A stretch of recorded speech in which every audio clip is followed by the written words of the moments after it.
ദൈവതിരുനാമം മഹത്വപ്പെടുമാറാവട്ടെ.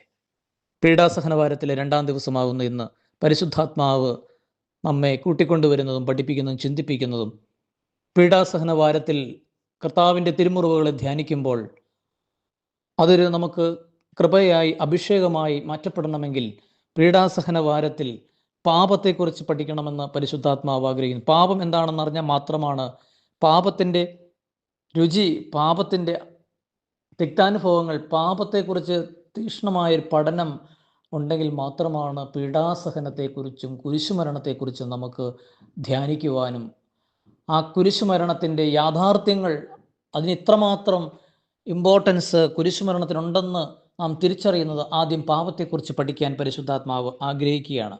ആദിയിൽ ആദമും ഹവ്വയും പാപം ചെയ്യുന്നു, അവർ ഏദൻ തോട്ടത്തിൽ നിന്ന് പുറത്താക്കുന്നു, അവർ മരണത്തിൽ കീഴടങ്ങുന്നു. സ്വാഭാവിക മരണത്തിനപ്പുറത്ത് പാപത്തിൽ അവർ മരിക്കുകയാണ്. വീണ്ടും കായേൻ ഹാബേലിനെ കൊല്ലുന്നു, ഹാബേലിൻ്റെ രക്തം നിലവിളിക്കുന്നു, സോദോം ഗോമോറയിൽ പാപം നിലവിളിക്കുന്നു. പ്രിയമുള്ളവരെ, ഇതാ പാപത്തെ താലോലിക്കുമ്പോൾ, നെഞ്ചോട് ചേർത്ത് പിടിക്കുമ്പോൾ പാപം ഇന്നല്ലെങ്കിൽ നാളെ നമുക്കെതിരെ നിന്നുകൊണ്ട് ഈ ദേശം, ഈ സ്ഥലം, ഈ വ്യക്തി പാപം ചെയ്യുന്നുവെന്ന് നമുക്കെതിരെ സാക്ഷ്യം നൽകുമെന്ന് നാം തിരിച്ചറിയണം. ഒബദ്യായുടെ പുസ്തകം 1-ാം അധ്യായം 15-ാം തിരുവചനം അതിന് നേർസാക്ഷ്യമാണ്. അതുകൊണ്ട് സഹോദര സഹോദരി, ഇങ്ങനെ പാപത്തെ നെഞ്ചോട് ചേർത്ത് പിടിക്കുമ്പോൾ, പാപത്തെ താലോലിക്കുമ്പോൾ നമ്മൾ ചെയ്യുന്ന തെറ്റിന് നമ്മൾ ഏൽക്കേണ്ട അടികളും നമ്മൾ ഏൽക്കേണ്ട ശിക്ഷകളും കർത്താവ് ഏറ്റെടുക്കുന്നതാണ് കാൽവരി കുരിശിൽ നാം കാണുന്നത്. അതുകൊണ്ട് സഹോദര സഹോദരി, യെശയ്യാപ്രവചനം 53-ാം അധ്യായം 4-ാം തിരുവചനം, നമ്മുടെ വേദനകളാണ് യഥാർത്ഥത്തിൽ അവൻ വഹിച്ചത്, നമ്മുടെ ദുഃഖങ്ങളാണ് അവൻ ചുമന്നത്.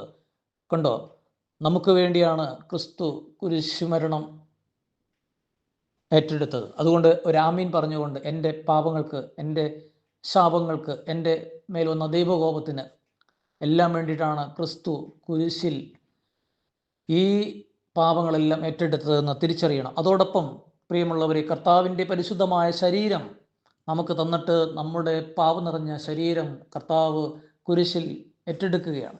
അപ്പോൾ കർത്താവിൻ്റെ പരിശുദ്ധമായ ശരീരമാണ് ഞാനും നിങ്ങളും ചുമക്കുന്നത്, അല്ലെങ്കിൽ നമ്മൾ സൂക്ഷിച്ച് അതിനെ പരിപാലിച്ച് പോഷിപ്പിച്ച് കൊണ്ടു നടക്കുന്നത് കർത്താവിൻ്റെ ശരീരമാണെന്നുള്ളൊരു ബോധ്യം. അതുകൊണ്ട് ശരീരത്തിൽ പാപം ചെയ്യാതിരിക്കുവാൻ തക്ക വിധം പരിശുദ്ധാത്മാവ് ഈ പ്രഭാതത്തിൽ നമ്മെ പഠിപ്പിക്കുകയാണ്. എന്നാൽ ഈ ശരീരത്തെ നമ്മൾ ബഹുമാനിക്കാതെ, ആദരിക്കാതെ, ഇതിനെ അവഗണിച്ചുകൊണ്ട് ശരീരത്തിൽ പാപങ്ങൾ ചെയ്തുകൊണ്ട് അങ്ങനെ ദൈവത്തെ വീണ്ടും വീണ്ടും നമ്മൾ കുരിശിച്ചു കൊണ്ടിരിക്കുകയാണെന്നുള്ള ഒരു തിരിച്ചറിവിലേക്ക് വളരുമ്പോഴാണ് പീഡാസഹന വാരത്തിൻ്റെ യാഥാർത്ഥ്യങ്ങളിലേക്കും തീക്ഷ്ണതയിലേക്കും നമ്മെ കൊണ്ട് എത്തിക്കുന്നത്.